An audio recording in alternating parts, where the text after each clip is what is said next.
হুজুর আপনি যখন আজকে বাচ্চা হয়ে আমার নামে হত্যার হুকুম দিয়া দিলেন, জাল্লাদ যখন দড়ি নিয়ে রশি নিয়ে আমার হাত পা গুলো বান্ধা শুরু করিয়া দিল, হুজুর আমি তো ধরিয়াই নিছি আমার একটু পরেই মৌত হইয়া যাবে। হুজুর অমনি আমার বাবার কথা মনে পড়িয়া গেল। আমার বাবাও তো এই রাজ্যের বাদশা ছিল, আজকে পাশের গরুস্থানে ঘুমায়। কতদিন হইয়া গেছে আমি ওই কবরের খবরও নিতে পারি নাই। আমার বাবা একা একাই গেছে, এই শান শৌকত এই বাড়ি গাড়ি টাকা পয়সা কিছুই নিয়ে যাইতে পারে নাই। আমার বাবা একা একা কবরে ঘুমায়। হুজুর আমার দিলেও ভয় লাগিয়া গেল, আমারও তো এখন একা একাই কবরে যাওয়া লাগবে। আমি কি নিয়ে কবরে রওনা দেব? আল্লাহ রাসূল বলেন, হে আমার উম্মত, প্রতিদিন যদি তুমি কমসে কম 20 বার করে মৃত্যুকে স্মরণ করো, তুমি বিনা হিসাবে বেহেশতে যাইবা। সুবহানাল্লাহ বলেন। কয়বার মৃত্যুকে স্মরণ করা লাগবে? কয়বার? আরো জোরে কোন। তাহলে উপকার কি, লাভ কি? আল্লাহর রাসূল বলেন তুমি বিনা হিসাবে জান্নাতে যাবা। সুবহানাল্লাহ। এই উপলক্ষে আপনাদের উদাহরণের জন্য মৃত্যুকে কেমনে স্মরণ করতে হয় একটা ঘটনা শোনায়। এক বাদশা জীবনভর গুনাহ করছে। মানুষ ঈমান থাকলে যতই গুনাহ করুক এক বয়সে কিন্তু তার একটু হুঁশ ফেরে। কথা ঠিক কিনা? ওই না রে, মসজিদে যাওয়ার দরকার, নামাজ পড়ার দরকার, কি আছে না নাই? তো বাদশা জীবনভর গুনাহ করার পরে শেষ বয়সে গিয়ে চিন্তা করতেছে আর কতদিন, কখন জানি আজরাইল আসে, একটু ভালো হওয়ার দরকার। তো ভালো কেমনে হওয়া যায়? ভালো হওয়া যায় দেখি একটা হুজুরের কাছে পরামর্শ নেই, ভালো কেমনে হওয়া যায়। কয় সারা জীবন হুজুরের বিরোধিতা করলে মরার আগে ডাক দেখে, আব্বা হুজুর আসেন, আমার আব্বা কিচ্ছু কইতেছে না, জিব্বা বার হয়ে যাইতেছে, একটু কালেমা পড়াইয়া দেন। কথা কয় না? সারা জীবন বিরোধিতা করছে আর মরার সময় হুজুরের স্মরণে পড়ে। বেজার হয় না আমার কথায়? বাদশা গেছে এক হুজুরের কাছে, গিয়ে বলতেছে, হুজুর আমি আসছি আপনার কাছে একটু পরামর্শ নিতে, কেমনে ভালো হওয়া যায়, আপনি আমার একটু পরামর্শ দেন তো। হুজুর কইতেছে, বাদশা আপনি জ্ঞানী গুণী মানুষ, জ্ঞানী না হইলে তোর বাদশা হইতেন না, আমি আপনারা কি পরামর্শ দেব, আমার কাছে আসছেন, আচ্ছা ঠিক আছে আমি আল্লাহর রাসূলের হাদিস থেকে আপনার একটা পরামর্শ দেই। হুজুররা কি নিজের পরামর্শ দেয় না কোরআন হাদিস থেকে দেয়? কথা কয় না? হুজুর যদি হক হয় অবশ্যই কোরআন হাদিস থেকেই দেয়। কথা ঠিক কিনা? তো সব রোগের ওষুধ কিন্তু এক হয় না। শোনা, আপন দুই যমজ ভাই, দুজনের গায়েই জ্বর, একই দিনে জ্বর আসছে, ডাক্তারের কাছে গেছে, একজন দিয়েছে ফেলেন না, আর একজন দিয়েছে অ্যান্টিবায়োটিক। আর ও বলতেছে, ডাক্তার আপন দুই ভাই একই মায়ের পেটে যমজ, একসাথে জ্বর আসছে, ওরে দিলেন ফেলেন না, আমারে দিলেন অ্যান্টিবায়োটিক, ব্যাপারটা কি? ডাক্তার বলবে, চিকিৎসক তুমি না আমি। কি কথা ঠিক কিনা? ওর রোগ কি আর তোমার রোগ কি, তোমার বোঝা লাগবে না, যা দিছে বাড়ি গিয়ে খাও। কথা ঠিক? এখন আল্লাহর রাসূল বলছেন 20 বার মৃত্যুকে স্মরণ করা লাগবে, কিন্তু রুগী তো আর সাধারণ রিক্সাওয়ালা রুগী না, রুগী হইল বাদশা, যেন তেন রুগী না। তো হুজুর একটু বাড়াইয়া দিয়েছে, বাদশারে কইছে, বাদশা আপনি বাড়ি যান, প্রতিদিন আপনি 100 বার করে মৃত্যুকে স্মরণ করবেন, সকালে 100 বার, সন্ধ্যায় 100 বার। যদি আপনি স্মরণ করতে পারেন ইনশাআল্লাহ আপনি গুনাহ ছাড়তে পারবেন, নেকের আমল ধরতে পারবেন, ইনশাআল্লাহ আল্লাহ চাইলে জান্নাতেও যাইতে পারবেন। বাচ্চা কয় এত সোজা ভালো হওয়া? কয় হ্যাঁ ভালো হওয়া সোজা। বাচ্চার হুজুরের কথা এত গভীরভাবে বুঝতে পারে না, বাড়ি চলে গেছে। এখন বাড়ি গিয়া যে মানুষ জীবনে কোনোদিন নামাজ কালাম তসবিহ তাহলিল করে নাই, এরকম মানুষ হঠাৎ যদি ভালো হয়, তার ভিতরে একটা ভাবভঙ্গিমা আসে কিনা? জোরে খায় না? দেখবেন আমাদের রমজানে প্রথম তারাবির দিন কিছু ভাবভঙ্গিমার মানুষ মসজিদে আসে, সারা বছর নামাজ কালাম পড়ে না, কিন্তু আজকে একটা ডাট, একটা ইস্তারি করা জামা গায়ে দিয়া, পাঞ্জাবি গায়ে দিয়া, সামনের কাতারে আমার সর। কি গলা ঠিক কিনা? এটা গলায় খ্যাকর ট্যাকর দিয়ে এলাকার এমপি মন্ত্রী চেয়ারম্যান বড় কিছু হবে টবে হইতে বা, কিন্তু থাকবে 2-1 দিন, এরপরে এই যে পলাবে আবার 27 রোজায় হাজিরা দেবে, মাঝখানে নাই, কি আছে না নাই? বেদার হইল না আবার। তো বাদশাহ জিন্দগি ভর কখন এগুলো করে নাই, এখন একটু জিকির আজগার করবে, এখন একটু ভালো হবে, একটু নিজের প্রজা টোজা ওই এমপি মন্ত্রী যারা আছে দেখানো লাগবে না? কথা কয় না? তো একেবারে স্বর্ণের দানা দিয়া তসবি বানাইছে, তার টাকা পয়সার অভাব নাই, শাহী চেয়ারে একেবারে ডাট নিয়ে বসে গেছে, এখন কি জিকির হবে? হুজুর বলছে না 100 বার মৃত্যুকে স্মরণ করতে হবে। আল্লাহর বান্দা সকালবেলা বসে মৃত্যুকে স্মরণ করতেছে, মৌত মৌত মৃত্যু মৃত্যু মৌত মৌত মৃত্যু মৃত্যু মৃত্যু মৃত্যু 100 বার। হুজুর বলছে কয়বার? 100 বার। সন্ধ্যাবেলা আবার একই কায়দায় জিকির করতেছে, মৌত মৌত মৃত্যু মৃত্যু মৃত্যু মৃত্যু 100 বার। 6 মাস চলে গেল, বাদশার ভিতরে কোনো পরিবর্তন নাই।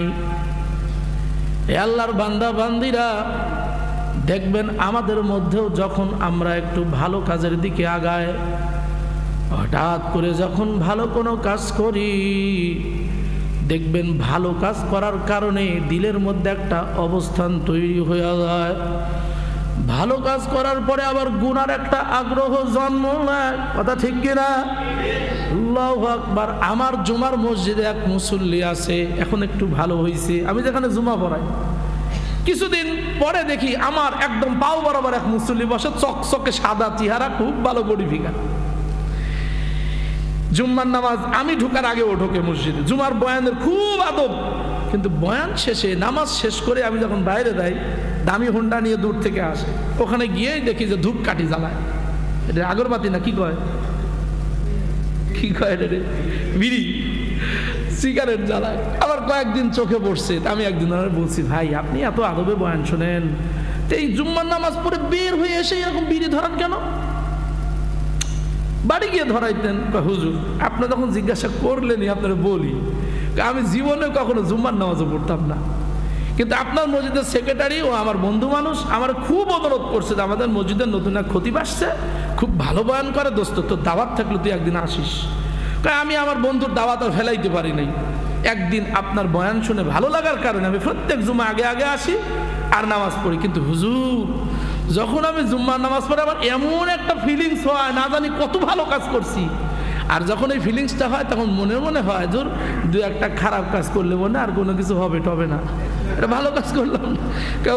বের হয়ে আমি বিড়ি ধরাই, বের হয়েই বিড়ি ধরাই। বাদশা এরকম 6 মাস জিকির আজগার করছে, কোনো পরিবর্তন নাই। 6 মাস পরে আবার হুজুরের কাছে চলে গেল। হুজুরের কাছে গিয়া কয়, হুজুর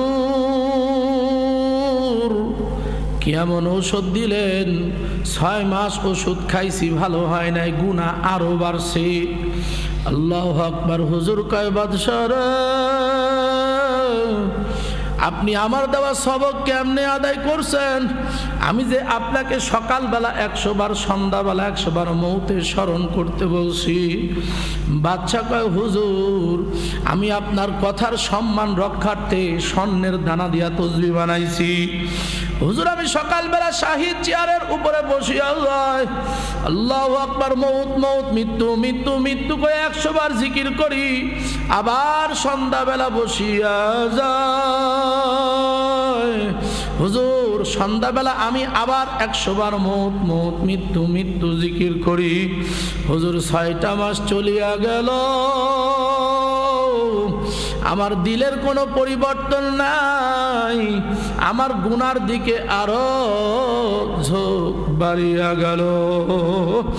হুজুর কয়, বাদশা রে, আমি আপনাকে যেইভাবে সবক আদায় করতে বলছি ও বাদশা, ওইভাবে সবক আপনার হয় নাই। আল্লাহু আকবার। আপনি বাড়ি চলে যান, আমি আপনাকে একদিন হাতে নাতে শিখায়া দেব মৃত্যুকে কেমনে স্মরণ করতে হয়। বাদশা বাড়ি চলে গেছে। অনেকদিন পরে হুজুর হঠাৎ করে বাদশার দরবারে হাজির। বাদশা তার চেয়ারের উপরেই বসা রয়েছে।